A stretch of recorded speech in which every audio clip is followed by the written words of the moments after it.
Alors, je vais te parler du cas de Karim maintenant. Donc, Karim, ce n'est pas son vrai prénom, comme tu imagines bien. Tout ce que je vais te raconter est absolument vrai. J'ai changé juste certains détails de son contexte pour protéger son identité. Maintenant, si tu te reconnais dans ce que je vais dire, c'est qu'il y a peut-être une résonance dans ta propre histoire.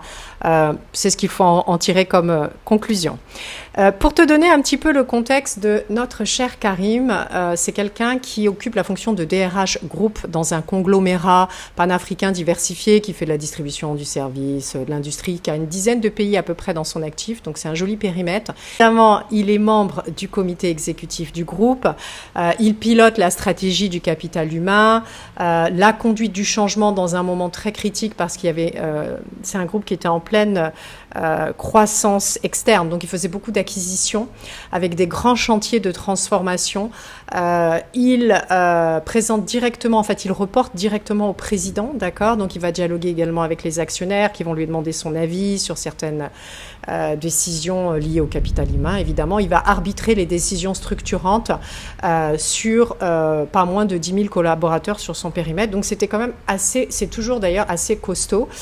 C'est une fonction qui engage encore une fois, qui a un fort rayonnement, qui est exposé. Capital humain tout de suite sur le devant de la tribune, et en parallèle, parce que Karim, il a le sens de l'entrepreneuriat dans le sang, il a également monté quelques boîtes, d'accord? Il est entrepreneur, il a fondé plusieurs sociétés dans des secteurs très distincts, vraiment très distincts les uns des autres, qui n'ont rien à voir. Certaines sont déjà matures et rentables, elles font leur petit bout de chemin. D'autres sont entre deux eaux, là, elles se cherchent un peu. D'autres sont vraiment en phase d'amorçage, tu vois. Donc, et ça a brûlé pas mal de cash d'ailleurs. Donc, le challenge de Karim à ce niveau-là, c'est qu'il ne pouvait évidemment pas piloter directement ces sociétés, tu peux imaginer, et exercer ses fonctions au comité exécutif du groupe. C'est juste pas possible. Enfin, en tout cas, si quelqu'un sait le faire, il faut me dire. Il avait donc positionné son épouse à la direction stratégique de ces sociétés, d'accord, dans laquelle son épouse était aussi associée, mais lui avait le capital majoritaire. Son épouse, évidemment, c'est pas une exécutante, c'est quelqu'un qui a fait le même parcours que lui, donc avec des grandes études, etc. Et c'était une femme qui a un vrai caractère, un vrai parcours d'envergure, qui a sa propre vision des choses, son propre regard et bien sûr ses propres convictions managériales. Elle dirigeait l'ensemble, avec sa vision à elle, son rythme et ses arbitrages. Et là où ça s'est un petit peu compliqué, c'est que justement Karim, il avait l'impression, si tu veux, d'avoir un peu, je vais être un peu vulgaire, d'avoir un peu le cul entre deux chaises. Voilà. En permanence, il avait cette sensation, d'un côté, sa carrière de DRH groupe, on appelle ça VP même, DRH groupe avec des enjeux de transformation majeurs, tu vois, pour le groupe dans lequel il travaille, des décisions qui sont structurantes, qui sont hyper challenging, un statut qui est acquis, en plus socialement, tu imagines bien qu'il est invité un peu partout.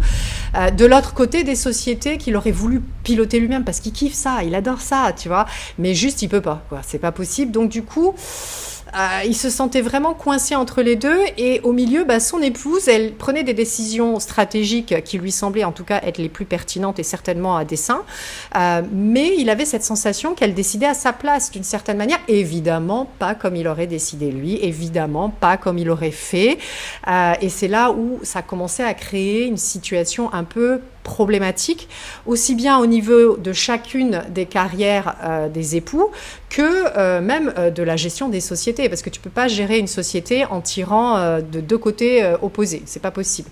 Donc quand il rentrait le soir, si tu veux, au lieu de se poser et de profiter de sa soirée, il repartait dans sa deuxième journée.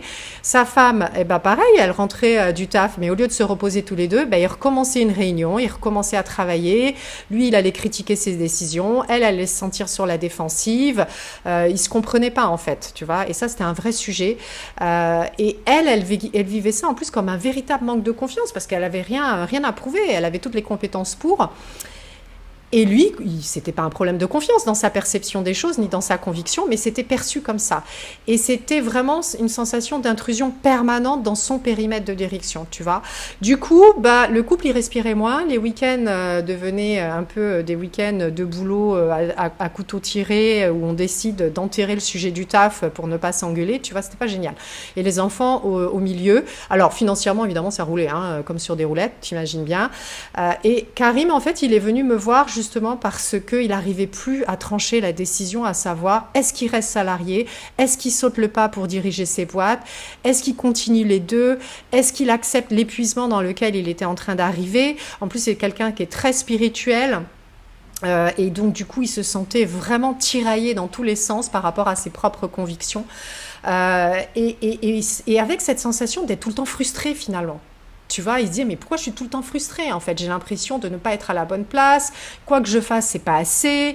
Bref, et en plus, ça pollue mon couple alors que on se connaît depuis gamin et il y a une solidité dans le couple très forte, ok?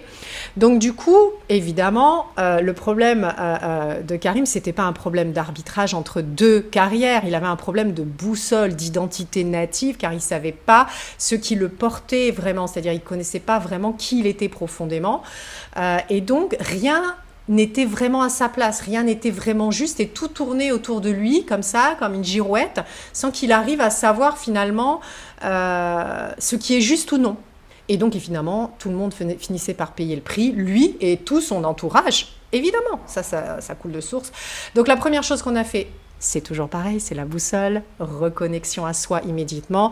On n'est pas rentré dans la stratégie de carrière immédiatement, on n'a pas fait de plan d'arbitrage entre le salariat et l'entrepreneuriat. By the way, il n'a pas besoin de moi pour ça, hein. Il sait très bien manipuler les chiffres, donc je veux dire, et puis il peut demander à n'importe quelle intelligence artificielle de lui faire une simulation, ça ira beaucoup plus vite et ça lui coûtera moins cher que mes tarifs. Voilà, donc c'était pas l'objectif du tout à court terme, mais c'était vraiment de se reconnecter. Tu vois, donc c'est ce qu'on a fait. On a posé sa boussole. Et c'est là, encore une fois, où il y a eu cet effet de tada, parce que le premier pilier de Karim, c'est la transparence. Qu'est-ce que j'entends par la transparence? C'est que Karim, il a un rapport viscéral à la vérité dans la relation. C'est-à-dire que tu peux ne pas être du tout d'accord avec lui. Tu peux même être en conflit avec lui, ça ne le dérange pas. Mais ne lui mens pas. Ne lui ment pas, il ne supporte pas le mensonge. Il va vivre cela, mais comme une trahison profonde. Il s'en fiche complètement que tu sois en désaccord avec lui, que tu sois en opposition avec lui. C'est pas grave, c'est cool. Parce qu'il te respecte en tant qu'individu, mais ne ment pas. Donc obligatoirement, pour lui, le manque de transparence, ça va le détruire. Et si il se rend compte a posteriori que tu lui as pas dit toute la vérité, il peut couper une relation du jour au lendemain comme ça. Et en face, la personne ne va pas comprendre pourquoi, en fait, tu vois. Donc, deuxième pilier, et ça, c'était quelque chose de très beau, de très intense, un moment très intense, la reconnaissance du cœur.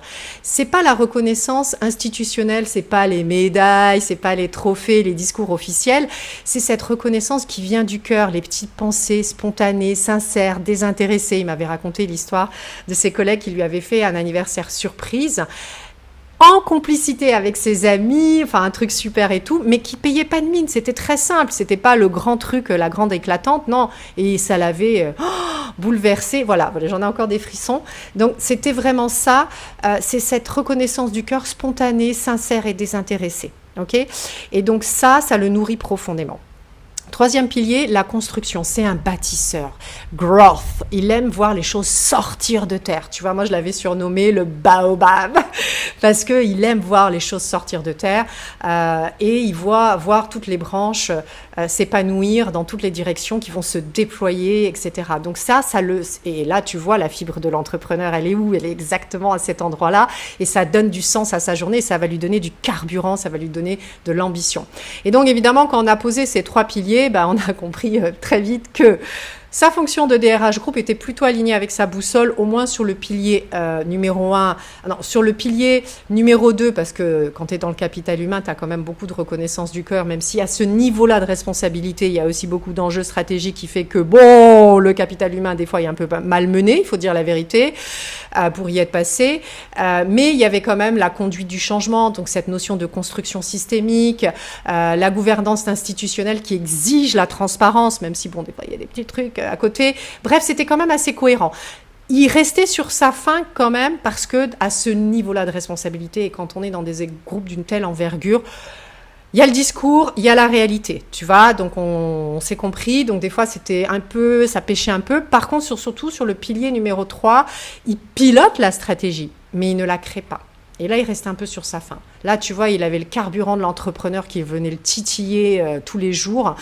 Et c'était difficile pour lui à vivre au quotidien. C'est pour ça qu'il avait besoin de ces sociétés, pas tellement pour la diversification financière ou gérer un risque, parce que tu as des gens, ils vont monter des boîtes parce qu'ils veulent gérer le risque et leur vieux jour, comme on dit. Mais lui, c'était vraiment parce qu'il voulait voir grandir ces œuvres-là. C'était important pour lui. Et du coup, ça nourrissait ce qui manquait dans sa partie salariale, tu vois. Et le problème avec son épouse, c'était pas un problème de couple du tout. C'était un problème de coexistence de deux boussoles différentes sur un même contexte, sur un même périmètre opérationnel, sans cadre de communication qui soit aligné pour gérer cette coexistence. Et c'est exactement sur ça qu'on a travaillé, parce que on peut travailler sur un périmètre identique et avoir des visions différentes. Si t'as pas la communication entre les deux et que t'as pas le respect de l'identité différente de chacun des deux, il n'y aura pas de possibilité pour la synergie, pour la créativité, pour la construction, pour le succès.